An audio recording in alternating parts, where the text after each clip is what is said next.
Hi, welcome to Paw and Order. My name is Carl, and I am gonna teach you how to bond with your new puppy in just 7 days, and we are going to do it in a way that makes your pup think you are the greatest human on the planet. Bringing a new puppy home is a whirlwind of emotions, but the first thing you need to realize is that your puppy is currently in a state of total culture shock. They have just been taken away from their mother, and their siblings, and everything they knew is gone. Your first job isn't to teach them, sit, or stay, but to show them that you are their new source of safety, comfort, and fun. Bonding isn't something that happens by accident, it is a deliberate process of building trust.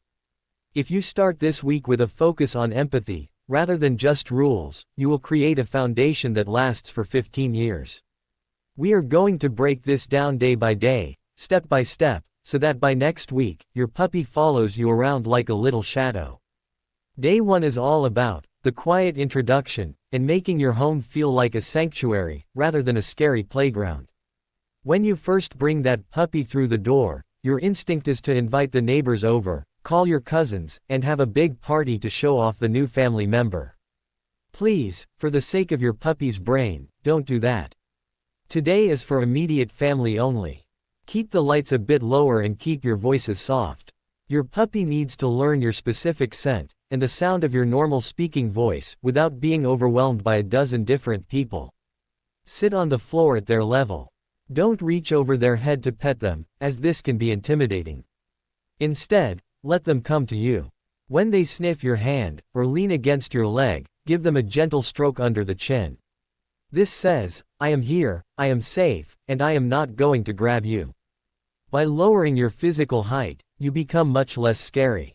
The goal today is simply for the puppy to realize that being near you feels good and peaceful. If they want to nap near your feet, you are already winning. On day 2, we introduce the magic of hand feeding to establish you as the provider of all good things. Instead of just putting a bowl of food on the floor and walking away, sit down with your puppy's kibble and feed them piece by piece. This is a game changer for bonding. It teaches the puppy that your hands are wonderful tools that bring nourishment, not things to be feared or bitten.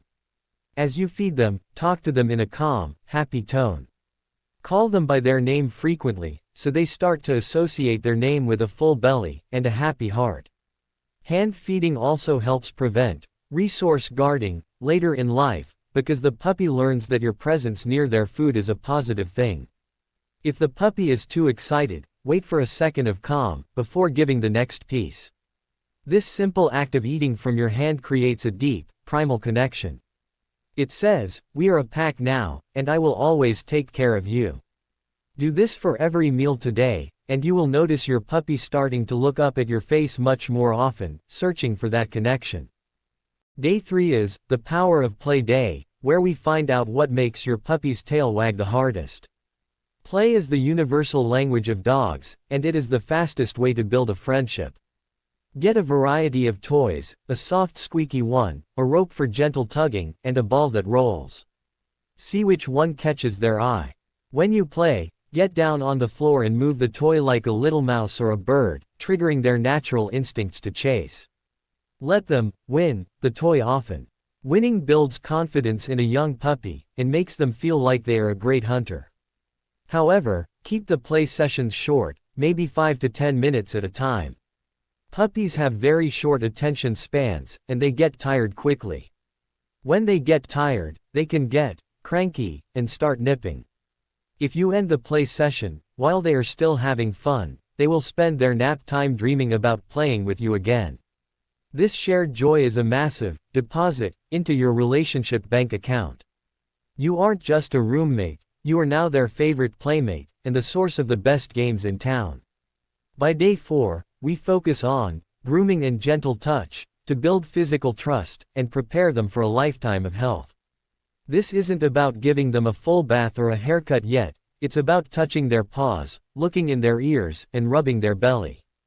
Most puppies are sensitive about their feet, so give them a tiny treat every time you touch a toe. This is called desensitization, and it's a form of bonding, because it requires the puppy to trust you with their most vulnerable body parts. Use a very soft brush, and just do a few strokes along their back. If they try to bite the brush, distract them with a chew toy. The goal is to show them that being handled by you is a relaxing, spa-like experience. This builds a bond of physical comfort. Eventually, when you need to check them for ticks or trim their nails, they won't struggle because they trust your touch.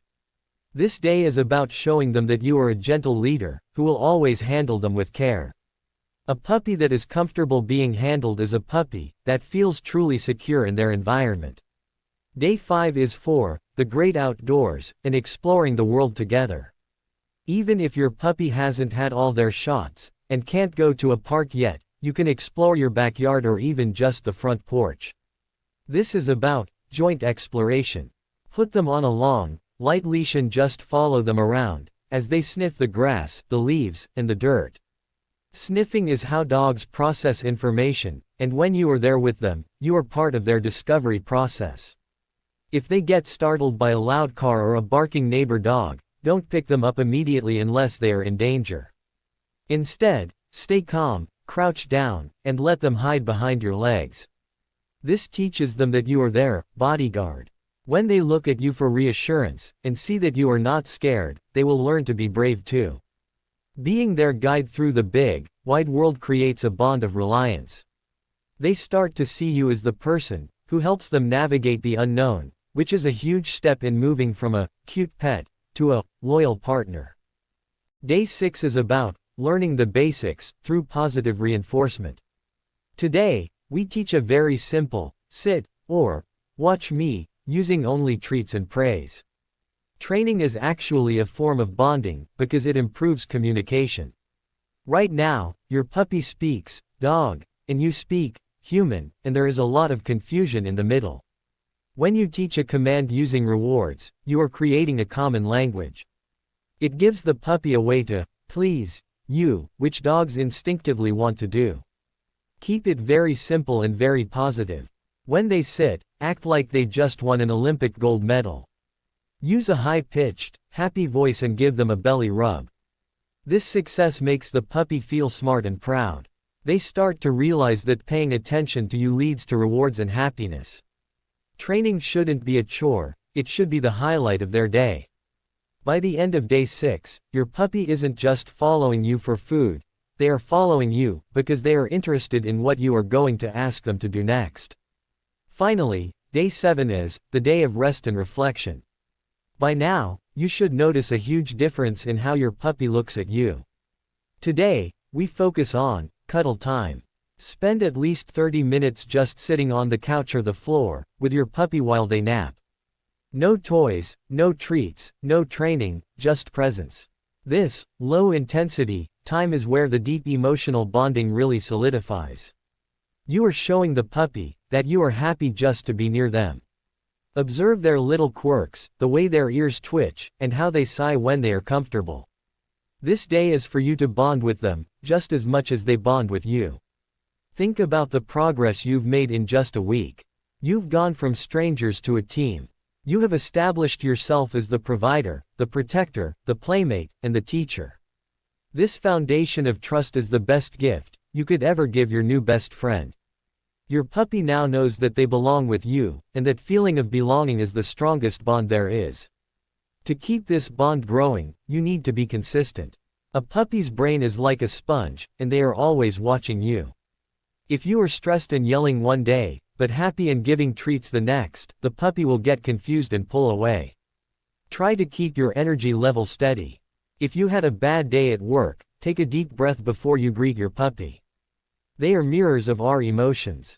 If you are calm and confident, they will be calm and confident. Also, remember that bonding is a marathon, not a sprint. While these 7 days are crucial, the relationship will continue to evolve as they go through their teenage months and into adulthood. There will be days when they chew your favorite shoes or forget their potty training. In those moments, remember the bond you built this week. Don't let a moment of frustration break the trust you worked so hard to establish. Correct the behavior gently, but always come back to the love and safety that defines your relationship. You are their whole world, and they want to do right by you. One unique way to strengthen your bond is to learn dog body language. Most people think a wagging tail always means a happy dog, but it can also mean excitement or even nervousness. By learning the subtle signs, like a lip lick when they are stressed or a play bow when they want to engage, you are showing your puppy that you are listening to them. Imagine how much closer you would feel to someone who understood what you were feeling without you saying a word. That is what you can do for your puppy. When they see that you move away when they need space, or that you offer comfort when they are scared, their trust in you will skyrocket. It's like a secret language between the two of you. This level of understanding goes beyond basic training, it's about emotional intelligence. Your puppy will start to check in with you by looking at your eyes whenever they are unsure about something. That eye contact is a physical sign of a deep neurological bond, releasing oxytocin in both your brain and the dog's brain. Let's talk about the puppy blues, because it is a real thing that can happen during this first week. You might feel overwhelmed, tired, and wonder if you made a mistake. If you feel this way, it doesn't mean you aren't bonding. It just means you are human. Taking care of a living being is a huge responsibility. The best way to handle this is to give yourself a break. If the puppy is safe in their crate or a playpen, take 20 minutes for yourself to have a coffee or a shower. A refreshed owner is a better bonder. Don't put too much pressure on yourself for everything to be perfect. Puppies are messy and chaotic. If you can laugh at the accidents instead of crying over them, you will find that the bonding process becomes much more enjoyable. Your puppy doesn't need a perfect owner, they just need a kind one. If you lead with kindness, the rest of the training and behavior will eventually fall into place. Your puppy's love is unconditional, and once you tap into that, those blues will disappear. Another great bonding activity is the choice game. Put out 2 different toys or 2 different safe snacks, and see which one your puppy chooses. This shows the puppy that their preferences matter to you. It gives them a sense of agency and voice in the house. When you see them pick the blue ball over the red one, and then you play with the blue ball, you are validating their choice. This might seem small, but to a puppy who has very little control over their life, it's a big deal. It builds a bond of mutual respect.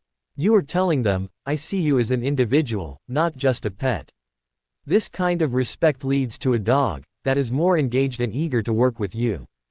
You can even do this with walking paths. Let them choose whether to go left or right at the end of the driveway sometimes. These little moments of shared decision-making create a very unique and modern bond that goes beyond the old school, alpha mentality.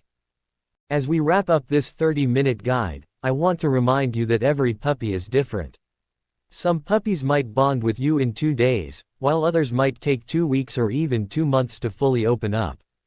If you have a rescue puppy or a breed that is naturally more independent, like a husky or a Shiba Inu, don't get discouraged. The steps remain the same: safety, food, play, touch, and exploration. The timeline might just be a little longer. The key is to never force it. You can't demand love, you have to earn it. Think of yourself as a gardener. You are planting the seeds of trust and providing the water and sunlight. You can't make the flower grow faster by pulling on it, you just have to provide the right environment and wait. One day, you'll be sitting on the porch, and your dog will rest their head on your knee, and look at you with total devotion, and you'll know that every minute of this first week was worth it. Thank you so much for joining me here at Paw and Order. I am Carl, and I am so excited for the journey you are starting with your new puppy. Remember, the goal of this week isn't to have a perfectly trained dog, it's to have a dog that trusts you completely. If you have that trust, you can teach them anything in the world. Keep your energy high, your voice kind, and your pockets full of treats. You are doing a great job, and your puppy is lucky to have you as their person. If you found these daily steps helpful, try to keep a little journal of your puppy's progress this week. It's amazing to look back and see how far you've come. Bonding is the most beautiful part of owning a dog, so enjoy every single sniff, lick, and tail wag. You've got a friend for life now. I'll see you in the next video for more tips on making your dog's life, and yours, absolutely wonderful. Happy bonding, everyone.